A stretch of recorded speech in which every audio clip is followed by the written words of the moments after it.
Hello, and welcome to the Focus series, a podcast channel by the AUA Media Lab. I am Kınar Keçtüryan, Associate Professor at the College of Business and Economics, and project lead of the Swedish-funded project on closing gender gaps through economic research in Armenia. This podcast is part of our project funded by Swedish Institute in collaboration with scholars from the Stockholm Institute of Transition Economics, CITE. In the framework of this project, the College of Business and Economics at AUA, jointly with CITE, is organizing a 2-day workshop whereby we host international keynote speakers who will provide insights into various angles of gender gap measurements and policy analysis. At the same time, we'll have paper development workshops for Armenian and international scholars.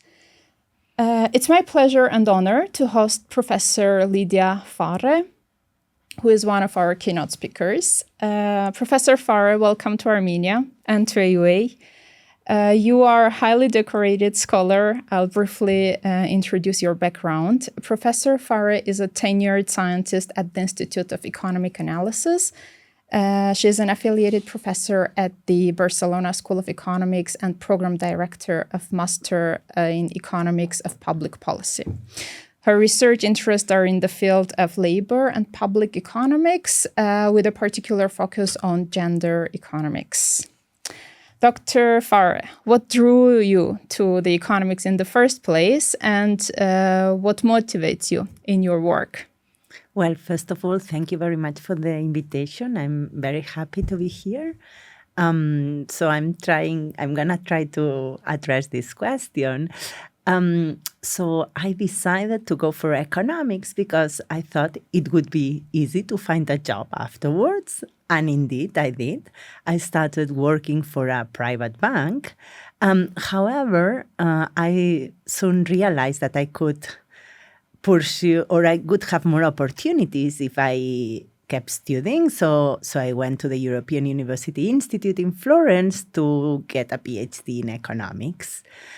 And there I learned a lot about econometrics and also discovered the work, for instance, by Professor Raquel Fernandez, who came to give a seminar and whose work has inspired a lot of my research during the past years. Your research provides valuable insight into structural and social factors which influence gender disparities in employment and labor markets. What factors specifically affect gender differences in education and employment? So can you please elaborate and share with us what are those factors and how are they pertinent to discussions about gender representation in STEM? Okay, so I'm quite convinced that a significant share of the labor market inequality that we observe today in most countries originates within the household, and it's closely linked to the unequal division of unpaid care work. And this imbalance in unpaid care work is driven by traditional gender norms, which, as I said, continue to influence household dynamics and caregiving responsibilities. And these same norms and also the existence of gender stereotypes, I think that affect the type and the level of education that women accumulate. More recently, it's true that other factors have been highlighted in explaining the underrepresentation of women in STEM. And one of these factors that other scholars and myself are investigating is the presence of comparative advantage in reading over maths that can explain why women sort into non-STEM fields. Very good.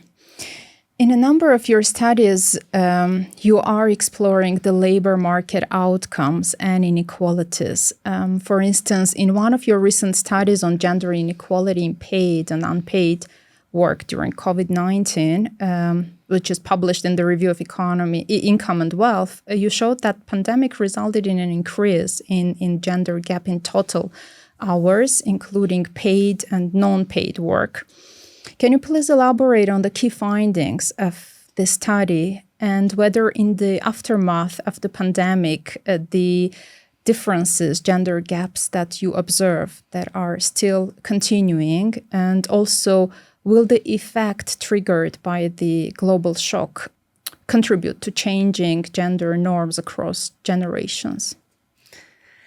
Okay, so what we did during the lockdown, other than taking care of our family responsibilities, was to collect data for Spain on the distribution and the number of hours that family members were spending in paid and unpaid work during the lockdown. So the lockdown in Spain was pretty severe for 6 weeks. We couldn't go out of the house, only under exceptional circumstances. So we collected information on family responsibilities and contribution to home production of different family members during the lockdown and just before the lockdown, right? So lockdown, some retrospective information.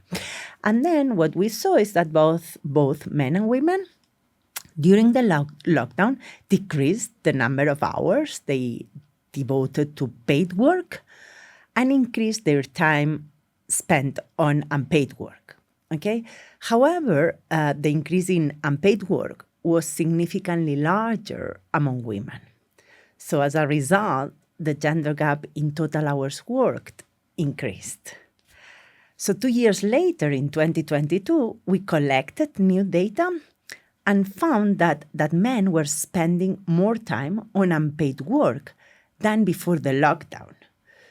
So this suggests that the lockdown had a lasting positive effect on men's involvement in household tasks.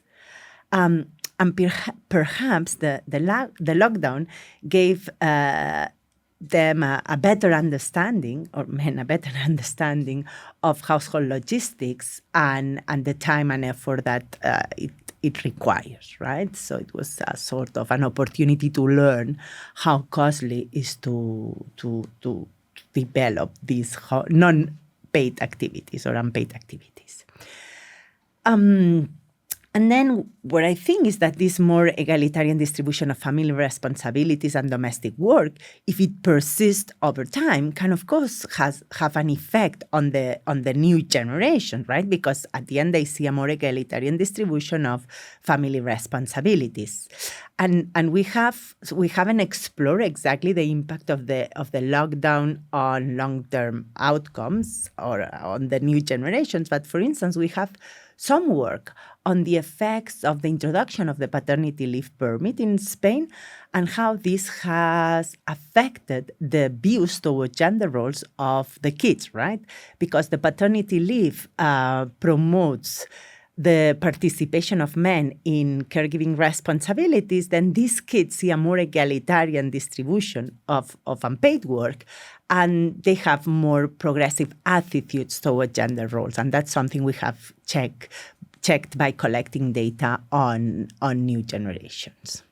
So I think it may have an impact on attitudes. You have also done some research that is focusing on Eastern Europe and post-Soviet space, Armenia being one of post-Soviet countries. It's interesting for me to learn more about the research you did on immigrants from Eastern Partnership countries in Spain. So can you please shed light on the motivation and the key findings of this published article? Yeah, sure. So in the early 2000s, Spain experienced the first large migration wave of the 21st century. And as a result, there was an explosion of research on migration issues, right? I took part of this increase in research, and I produced some work on the impact of migration in the Spanish labor market.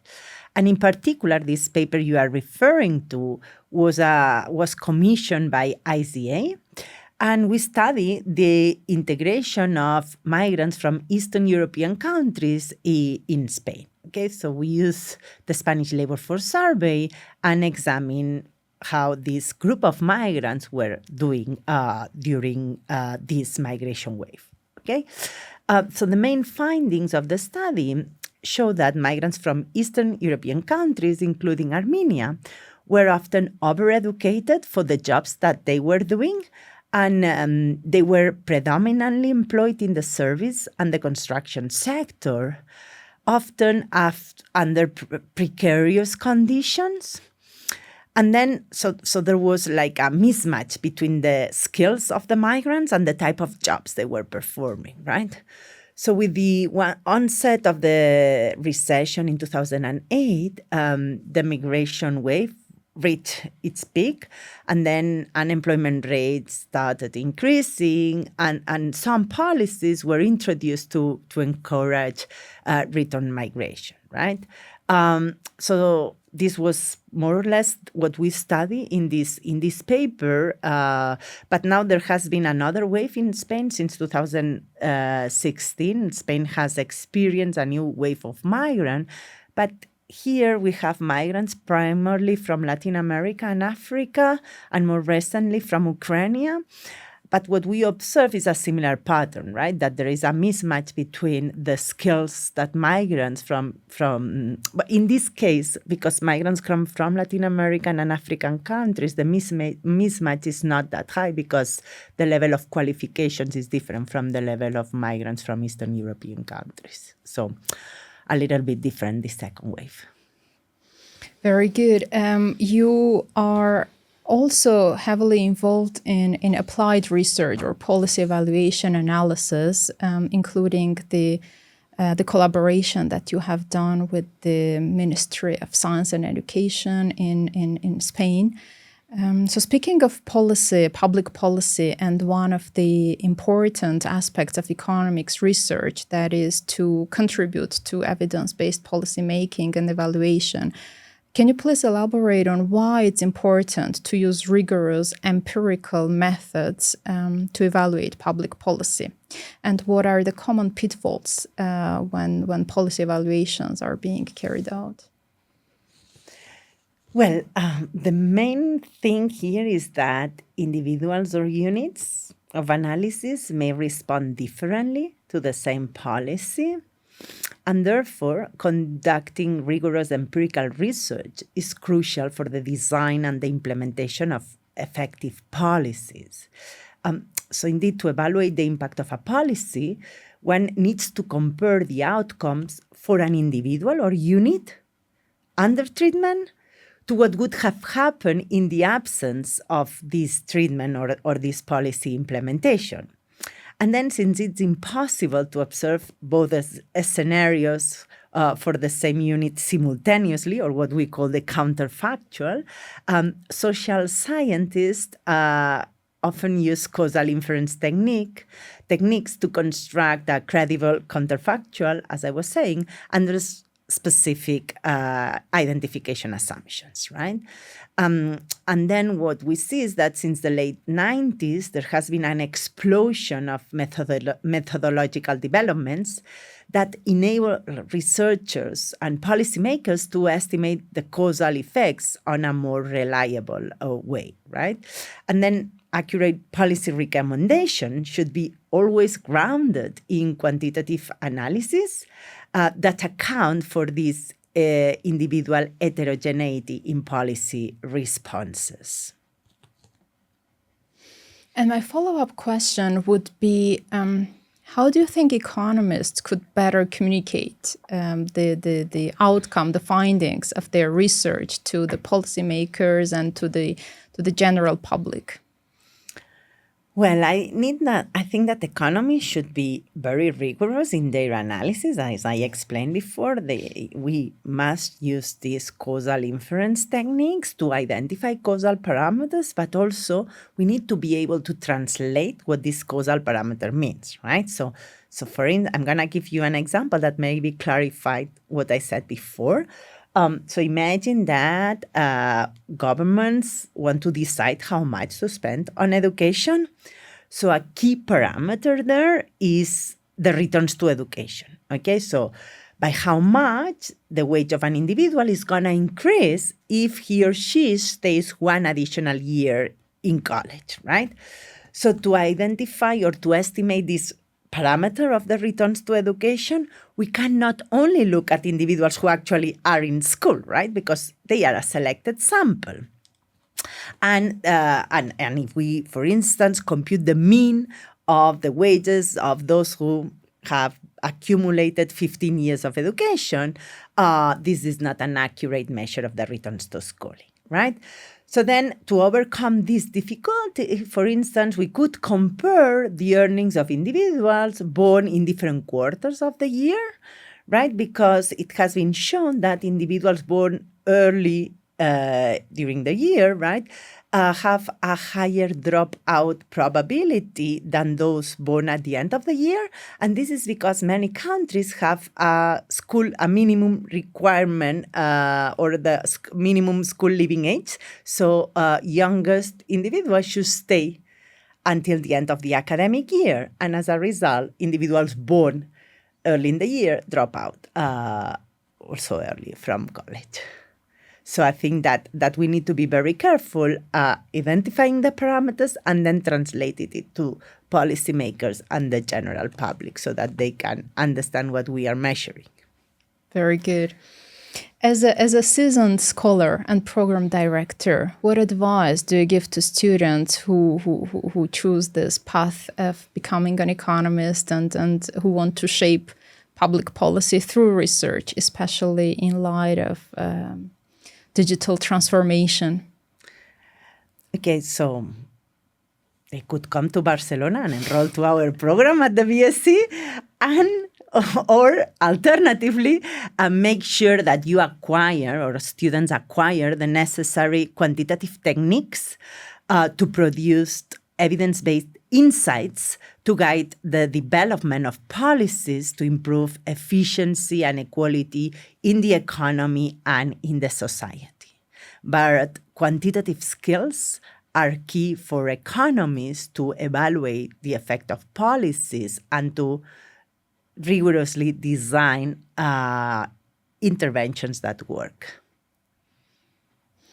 Very good. And my concluding question is about books or articles that you have recently read on gender gaps or related topics, which you would recommend to other scholars or the interested public in general?